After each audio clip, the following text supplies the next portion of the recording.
Oi pessoal da UAD, tudo bem? Eu sou a professora Tamis e estamos aqui no curso de Português para Imigrantes e Refugiados. Sejam muito bem-vindos, muito bem-vindas quem segue aqui estudando conosco e também quem está chegando aqui pela primeira vez. Seja muito bem-vindo. Nós já estamos na nossa aula 82, já estamos aqui na reta final do curso. Nós já tivemos diversos conteúdos, diversas temáticas de discussão, aulas focadas em algumas habilidades e o mundo inteiro para vocês descobrirem aqui com textos em português. Então, nossa temática é bairro inteligente e que está fazendo parte do nosso último módulo de estudos de leitura e produção textual, o momento que vocês vão aplicar tudo que vocês já viram até agora.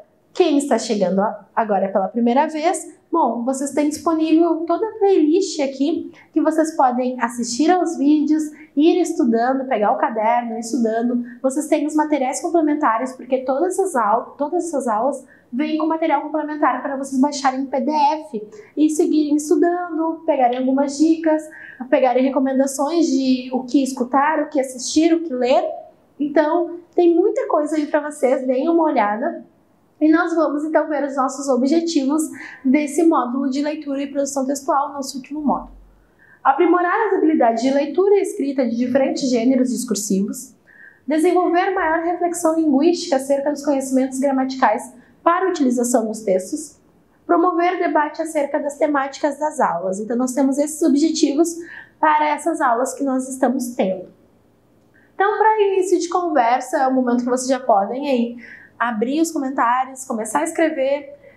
Então, observem essa imagem ao lado. Então, aqui nós temos uma imagem. Que ideias, que coisas vêm à mente de vocês observando essa imagem? Então, isso vocês vão escrever aí. Então, descreva a imagem de acordo com o que você interpreta que ela é.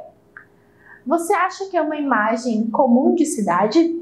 Você já ouviu falar em bairros inteligentes? Se sim, o que? Se não, o que você pensa que é? Então, bairros inteligentes, o que vem à mente de vocês? O que vocês acham que é? Sim, o que pode ser um bairro inteligente? Se você pudesse construir uma cidade, como ela seria? O que teria nessa cidade? O que não poderia ter? Então, vamos trabalhar a imaginação também e escrevam aí o que vocês pensam sobre. E agora a gente vai fazer a leitura então desse texto. Vocês vão ver na tela maior para conseguir acompanhar a leitura.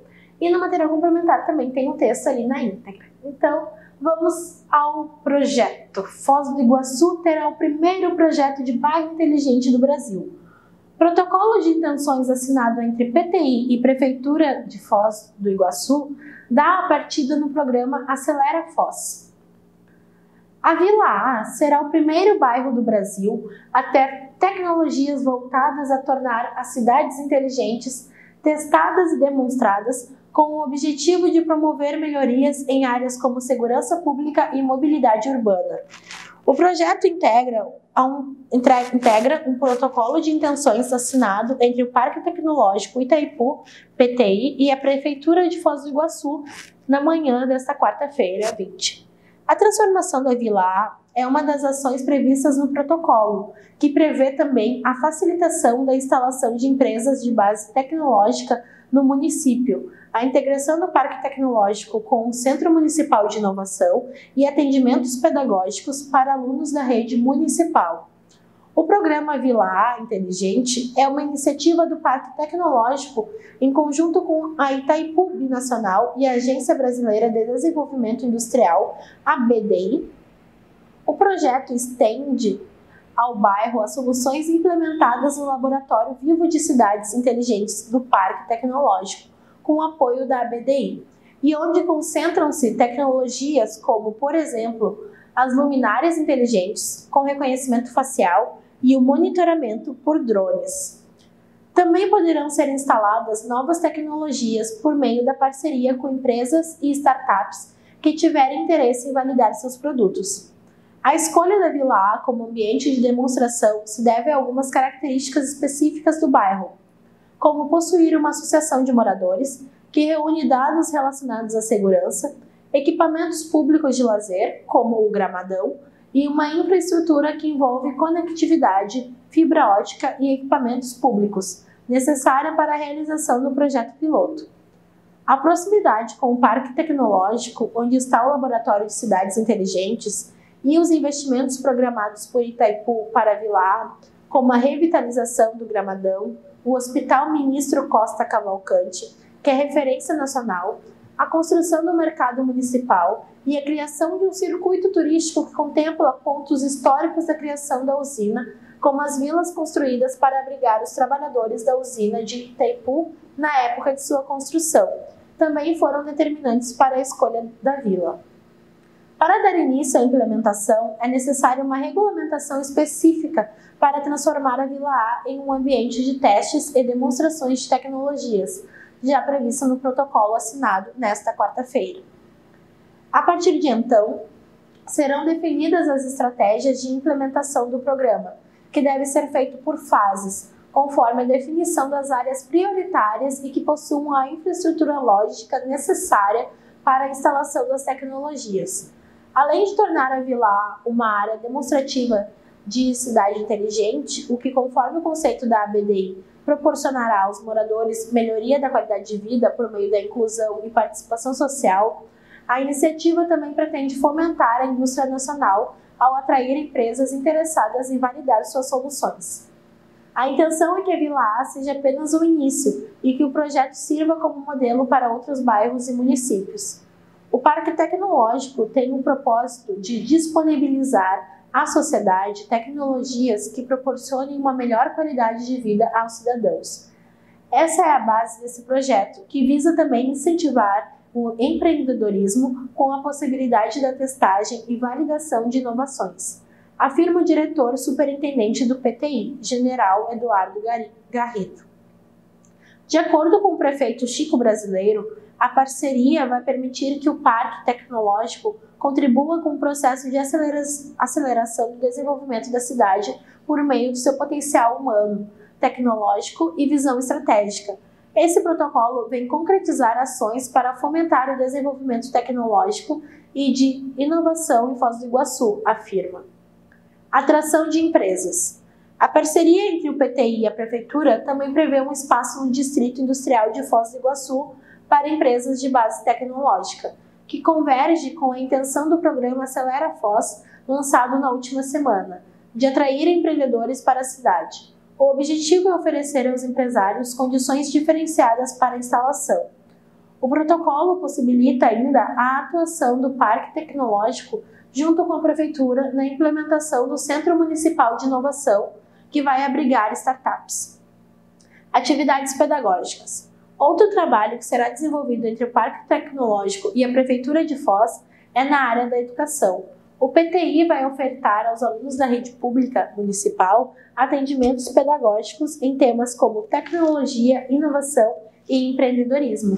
E voltando aqui então, essa matéria está disponível então no foz.portaldacidade.com, que vocês podem acessar no material complementar, que tem o link ali também. E nós vemos então o que é esse bairro inteligente, essa ligação com a tecnologia e toda essa inovação que eles querem criar então lá no Paraná, em Foz do Iguaçu. Conversando sobre o texto. O que é um bairro inteligente então? O que o texto apresenta como um bairro inteligente? Qual é o objetivo de um bairro como esse ser criado? Quais tecnologias farão parte do projeto? Quais benefícios os criadores têm em vista com essas tecnologias? Após a leitura, o que você pensa sobre esse projeto? Então, o que vocês acham? Vocês gostariam de morar numa cidade inteligente?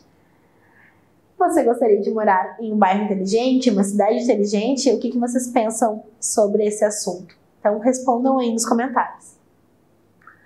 Então, reflexão linguística. Observe o parágrafo. A escolha da Vila A como ambiente de demonstração se deve a algumas características específicas do bairro, como possuir uma associação de moradores que reúne dados relacionados à segurança, equipamentos públicos de lazer, como o Gramadão, e uma infraestrutura que envolve conectividade, fibra ótica e equipamentos públicos necessária para a realização do projeto piloto. Então, nós temos esse parágrafo que foi retirado do texto e algumas questões.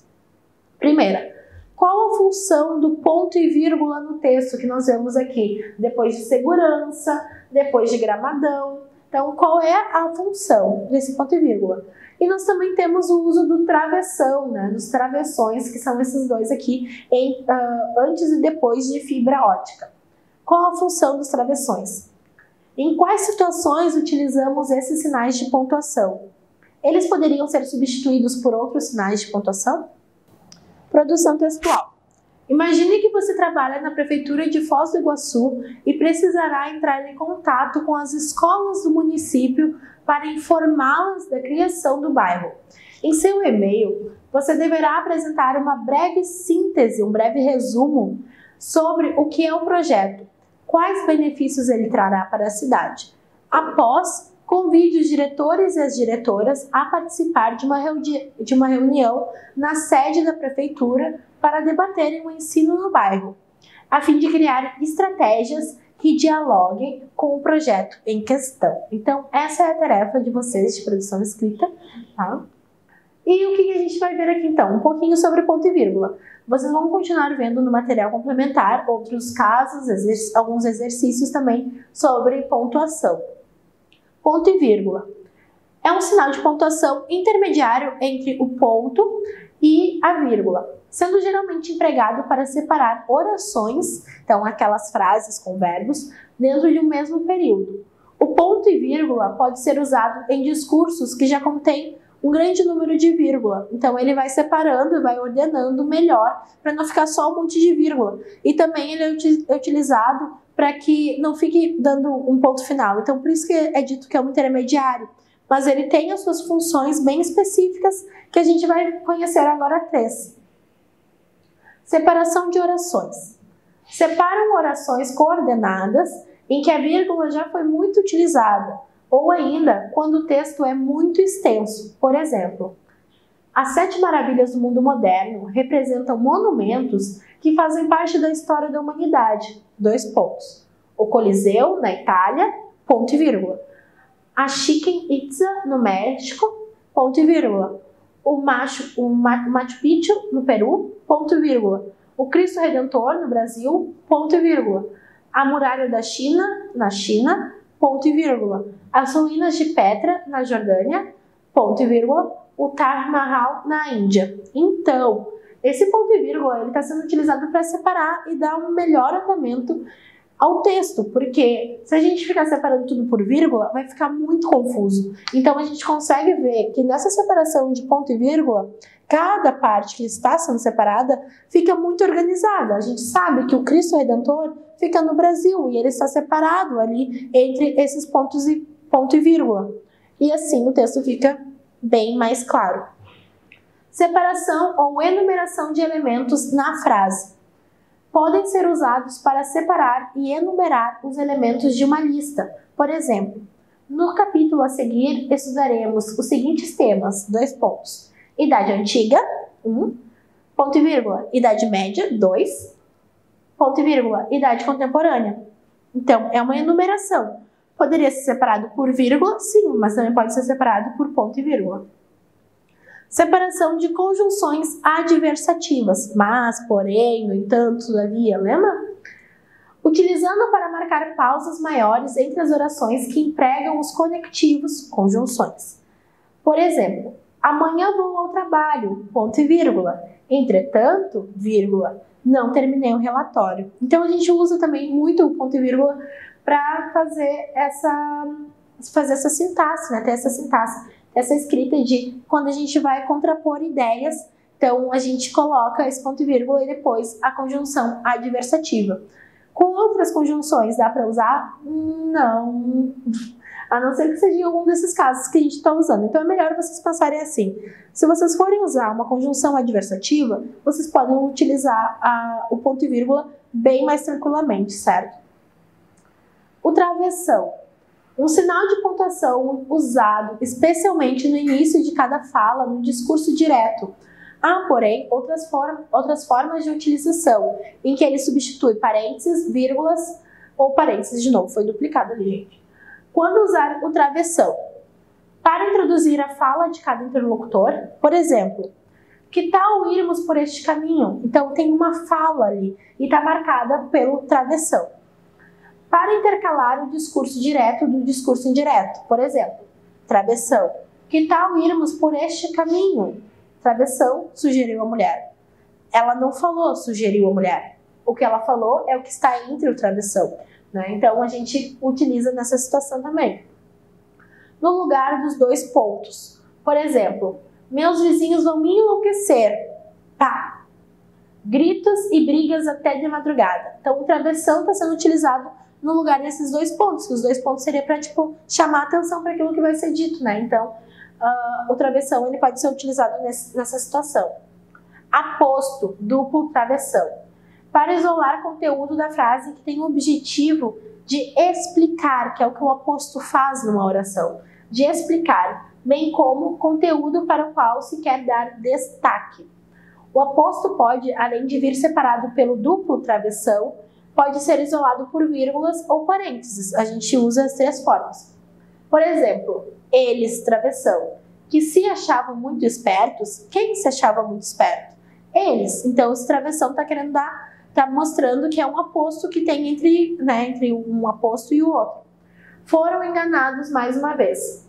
Então, eles foram enganados mais uma vez. Mas eu estou querendo dar um destaque, dar uma explicação, ressaltar quem são esses eles, né? Então, que se achavam muito espertos. Tem esse comentário, esse adendo, essa ideia a mais, que é o uso do aposto.